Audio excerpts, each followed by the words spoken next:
so great to be back in Harrisburg for the home stretch of this election. I want to thank Rosalina for her introduction. Thank you all so much for being here. I want to thank your mayor. Thank you, Mayor Pappenfuse. Thank you, Governor Tom Wolf. Thank you, Senator Bob Casey.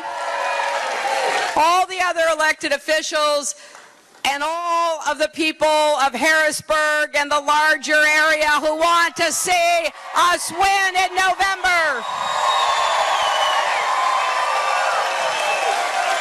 Now, there are only 35 days left. Can you believe it? And we've got to get everybody you know registered to vote. Registration in Pennsylvania ends on October 11th. So if you aren't registered yet, or you know somebody who's not, I hope you will talk with them. And if you see that sign, those signs up there, iwillvote.com, you can actually go to that website, iwillvote.com, put your name in, put your address in, and make sure you're registered. Because we want everybody off the sidelines in this election, making sure that you're standing up for the kind of future that we want to have. Now, I'm closing this campaign the way that I started my career, fighting for kids and families. Standing up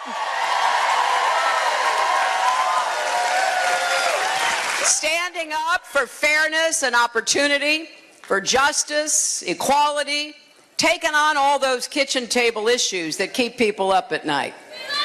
And, you know, I want to go through and really bring people together around making sure that every family has the tools they need to get ahead and stay ahead. That is the basic bargain of America. And I want to be sure that we do everything we can in this campaign to draw the contrast between me and my opponent.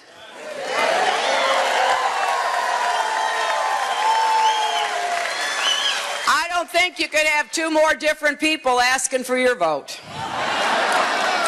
Two more different visions, two more different sets of values and experiences. And we have to make sure that everybody understands what's at stake.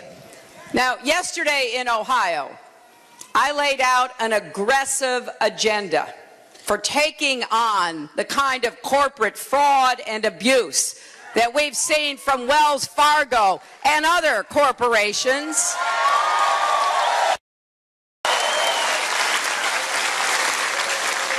I'm tired of it, aren't you? We're going to rewrite the rules. We're going to create more fairness. And by creating more fairness, we're going to give people more of a chance to have better jobs with rising incomes. That's the way it should work. We're going to empower those companies willing to take the high road. Companies that invest in their employees. Companies who play by the rules. Companies who help to create good jobs right here in Pennsylvania.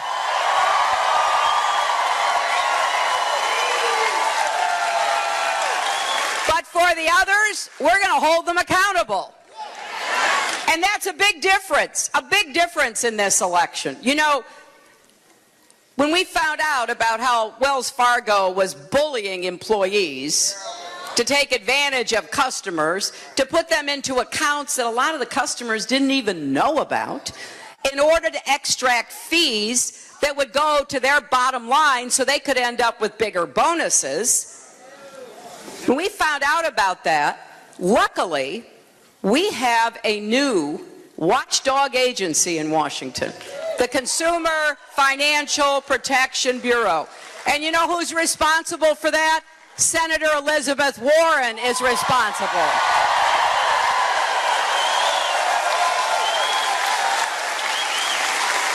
And this new agency has actually recovered more than, I think, $11 billion for consumers who have been cheated and defrauded.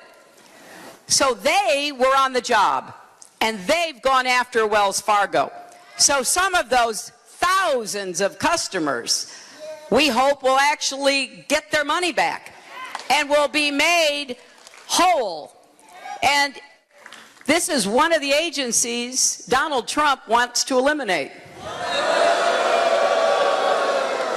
Now, the other thing we learned from Wells Fargo is that we still have to crack down on the big banks. We can't ever let Wall Street wreck Main Street again. And we put some good, strong regulations on the banks after the Great Recession. I think we can do some more, okay? I think we've got to be even tougher, and not just on the banks whose names you know, but on what I call the shadow banking. The shadow banking sector, the hedge funds and other institutions that are flying under the radar screen but can do us a lot of damage. So I'm going to be even tougher on the Wall Street banks and other institutions. And what does Donald Trump wants to do? He wants to eliminate the rules we already have. Wants to get rid of the Consumer Protection Bureau. Wants to get rid of the rules on Wall Street. Well, I'm telling you, we're tired of the cowboy culture on Wall Street that wrecked the economy, and we're not going to let it happen again, no matter what Donald Trump says. And you know, one of the biggest contributors to what happened was the housing crisis, remember? Donald Trump rooted for a housing collapse. Actually, back in 2006 and 2007, he said, boy, I hope the housing market collapses because I'll make a lot of money that way. Now, who says that? Who wants that to happen? Somebody who is so out of touch with what's going on in America, living in his big tower, he has no idea what's happening.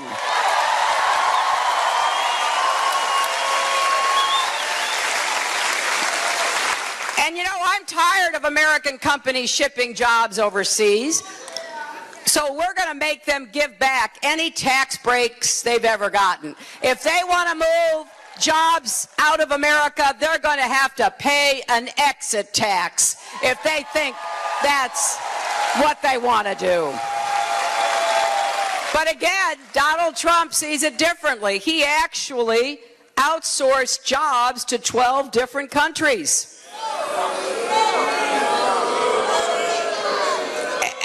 And so when I heard him say that the first time, that, well, yeah, he couldn't find anybody in America to make clothes or furniture. I said, well, we're going to start a website, and we're going to put on that website all the companies we know of here in Pennsylvania and Ohio and Michigan and Colorado and Virginia and across the country who could make everything that Donald Trump sells. I mean, look, if you want to make America great again, don't you think you should have jobs in America that make Americans' lives better?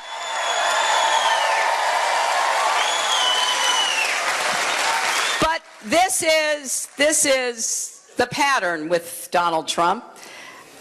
I mean, really, if you look at his business record, which is his main claim to be President of the United States, right? He says he wants to do for America what he did for business. Well, let's compare. This is a man who we now know paid no taxes.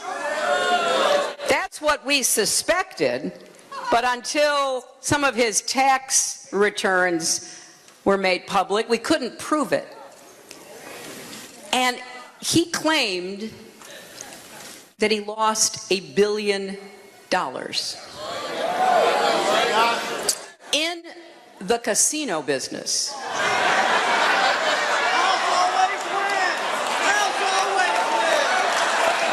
I mean,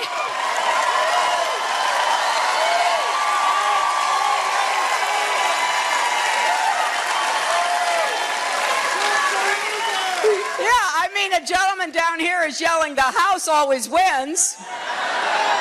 I mean, who loses money running a casino besides Donald Trump? I don't know that that's much of a credential, but it's what he did and how he did it that is especially concerning, because he not only has taken bankruptcy numerous times in his businesses, but he has stiffed employees.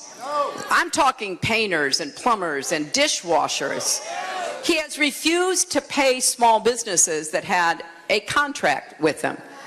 And I've met some of these people, and I take it really personally. You know, my dad, born up in Scranton, my grandfather was a factory worker. And my dad started a small business when he got out of the Navy after World War II, and he worked really hard. He printed drapery fabric. So he'd get big bolts of fabric. He had a small printing plant. It was just, you know, a long room, no natural light.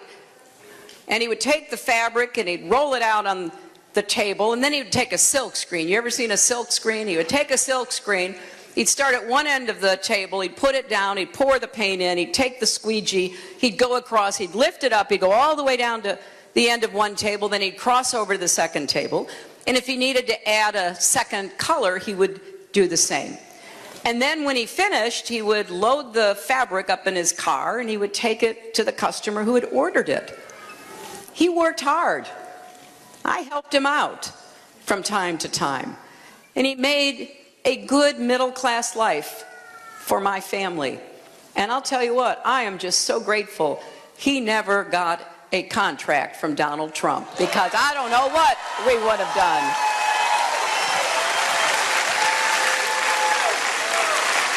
And I want to contrast his story because he went bankrupt a few times, says he lost $1 billion, ruined thousands of people's lives and businesses.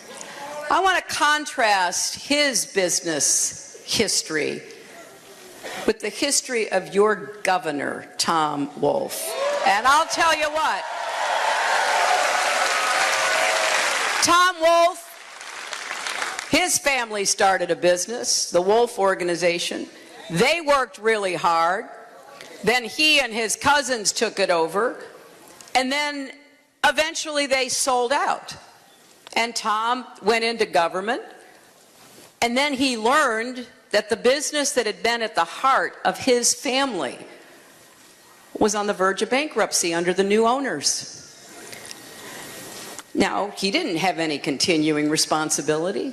He'd sold it. But he cared about the people who worked there. He cared about their families and their futures. So he went back.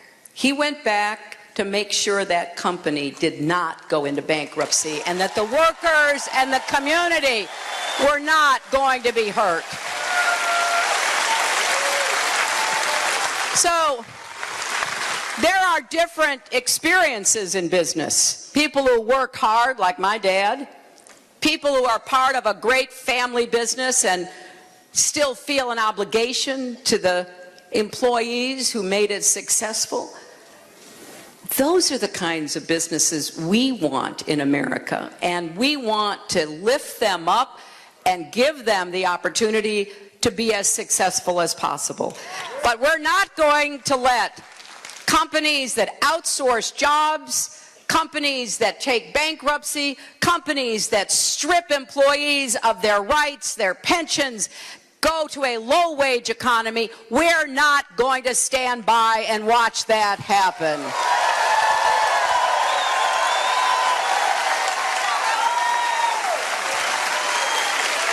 And we are not going to put up with the kind of gaming that the super wealthy and corporations have done in the tax system.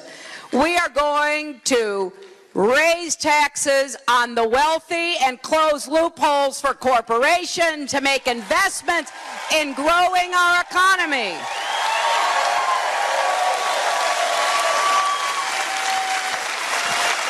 Now, when it came out that Trump had lost $1 billion, some of his supporters said, well, that just shows what a genius he is. Well, I thought to myself, I guess it does take some sort of genius to lose $1 billion. I'm not quite sure that's what I'd call it. We need to call it for what it is. Trump took on risks that devastated his businesses, his employees, the people who were contractors, and the larger community in Atlantic City, all while continuing to live like a billionaire. Think what could happen if he were entrusted with the awesome responsibilities of being President of the United States and Commander-in-Chief. The loser would be our entire country. And then yesterday we learned that here in Pennsylvania and Ohio and a few other states, there have been a lot of challenges for our steel workers and our steel mills because China is dumping steel and aluminum into the American market below the cost of production. I took that on when I was in the Senate, standing up for steel workers and steel producers in New York.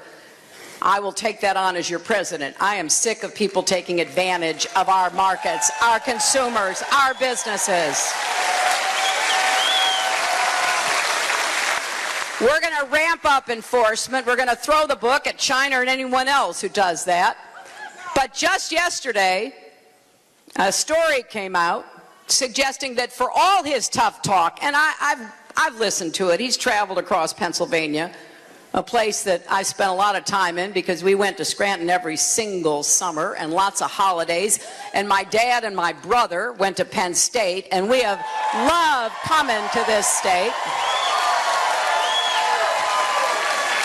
So I've listened to Donald as he's bashed China. You've heard him. Oh, he's going to really take on China. Well, we found out yesterday that he has been buying cheap Chinese aluminum and steel. Not buying here in Pennsylvania, not supporting our workers, but supporting the Chinese. These stories keep coming out, don't they? And everyone makes the same point. They add up to clearly demonstrating that Donald Trump is the poster boy for so much of what is wrong in our economy. Broken, that needs to be fixed. The unfair rules that favor those at the top. He embodies the risky behavior that crashed our economy, that brought us the Great Recession, the quick buck culture that still rules too many corporate boardrooms, and the deck that seems always to be stacked for those at the top. And he doesn't even know how wrong he is. When I challenged him at the debate, any of you see the debate last Monday?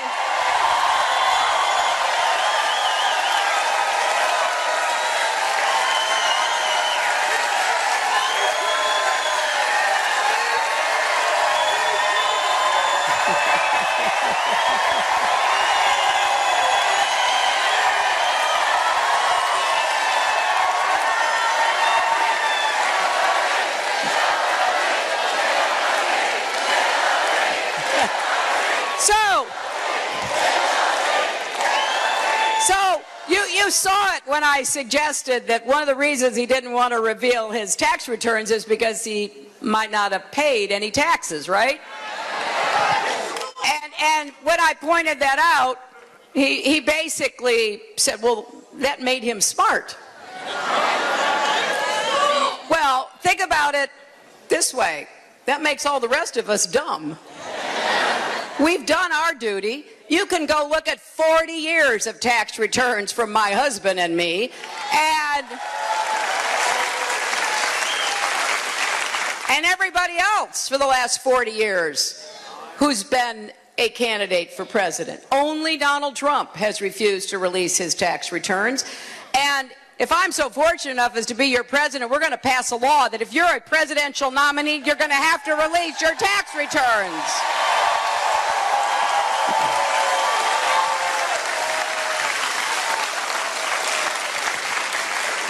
was something else in that answer which really bothered me.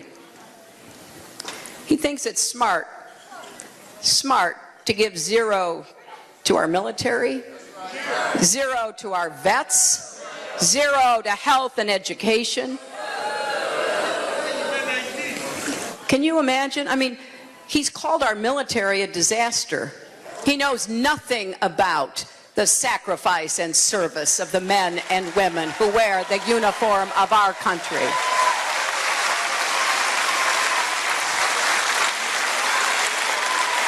Just yesterday, he said some very troubling things about post-traumatic stress. Again, showing his insensitivity and his ignorance about a condition that affects a lot of very brave and, yes, strong men and women who have served America.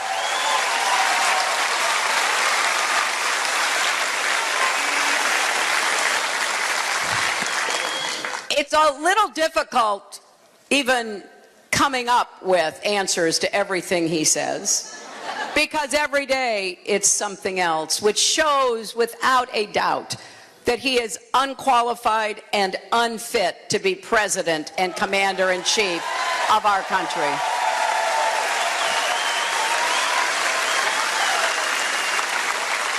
But I know that you know people who are thinking about voting for him, right? So I am respectfully asking you to stage an intervention before it's too late.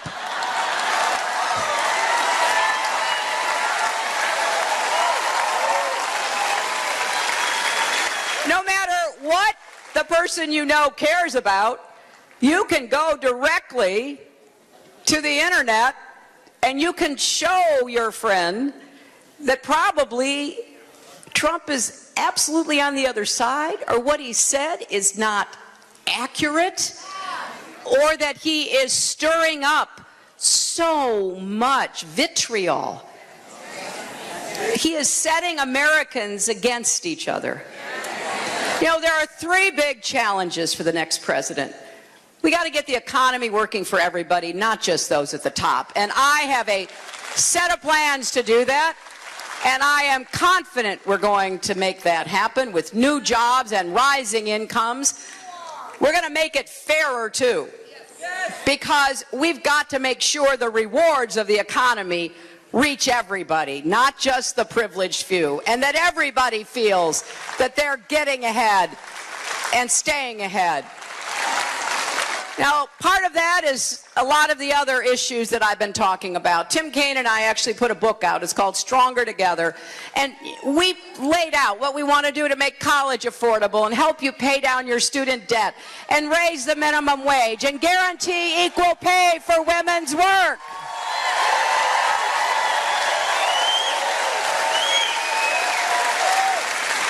We also said we want more companies to share their profits with their employees who helped to make them profitable in the first place. Now, some of you know who Mark Cuban is, right? Yeah. So he endorsed me last summer in Pittsburgh, and I was really grateful because, you know, he's a real billionaire. And he said, look, he's always shared profits. And when he sold his first company, he shared the profits of the sale and helped to make 300 millionaires. From executives to secretaries to security people. That's what I want to see in America. That's the kind of leadership we need to be promoting in our country, because we are all stronger together. And I also am absolutely committed to keeping America safe. There is nothing more important to go after and defeat terrorism, to lead the world with strength and steadiness. And I know how to do that, and I will do that. And I've laid out the plans for what it will take to do that. All Donald will say is that he has a secret plan to defeat ISIS. And you know, the secret is he has no plan. But in fact, he's made that even harder by the way that he's insulted everybody. Insulted our allies, insulted majority Muslim countries that we need to be partnering with to defeat ISIS, saying we should pull out of NATO, even going so far as to say he didn't care if other countries got nuclear weapons. That is just beyond comprehension. We have worked so hard, Democrats and Republicans together, ever since the dawn of the atomic age, to make sure that we didn't permit more countries. We kept it to a minimum. We're in arms control agreements. I helped to negotiate one when I was Secretary of State with Russia, that we did everything we could to keep track of and keep nuclear materials out of the hands of bad guys, including terrorists.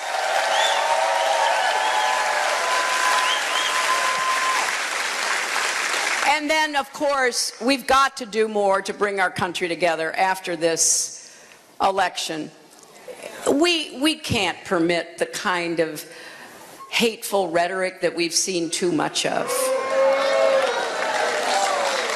I think our diversity is one of our strongest assets in America.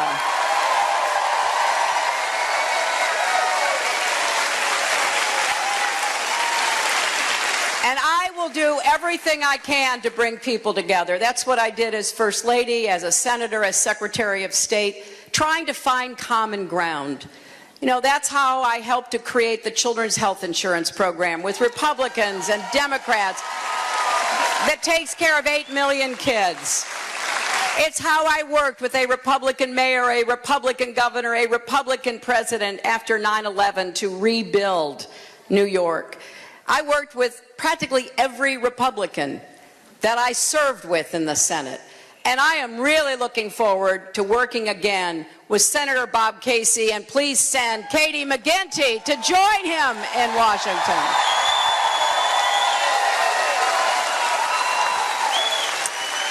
Now, I am confident and optimistic about America. When I hear Donald talk about our country, I don't recognize the country he's talking about. It's so negative, it's so dark, it's so dire. And I'm thinking to myself, wait a minute, do we have challenges? Yeah, but are we Americans? We roll up our sleeves, we get to work, we solve those challenges. We keep going forward into the future. I can't do any of this without you. And I mean that not just for the election, I mean it after the election too. I need your help getting everybody registered to vote by October 11th. Go to iwillvote.com to make sure you are registered. And then Pennsylvania doesn't have early voting, so make sure everybody you know turns out and votes on November the 8th, or if they're going to be out of town, vote absentee. But please tell everyone what the stakes are. And back to, you know, how you vote, how you register in Pennsylvania. For the first time ever here in Pennsylvania, you can fully register to vote online. So it couldn't be any simpler, and with 35 days to go, we need your help. Please join the campaign. Every call you make, every door you knock on, every friend you register can make a difference. You can text JOIN, J-O-I-N, to 47246, or go to hillaryclinton.com and sign up to volunteer. And back to those friends of yours who are still thinking, well, you know, what Trump says sounds good. Don't give up on him. I want to be their president too. Just remember, friends don't let friends vote for Trump.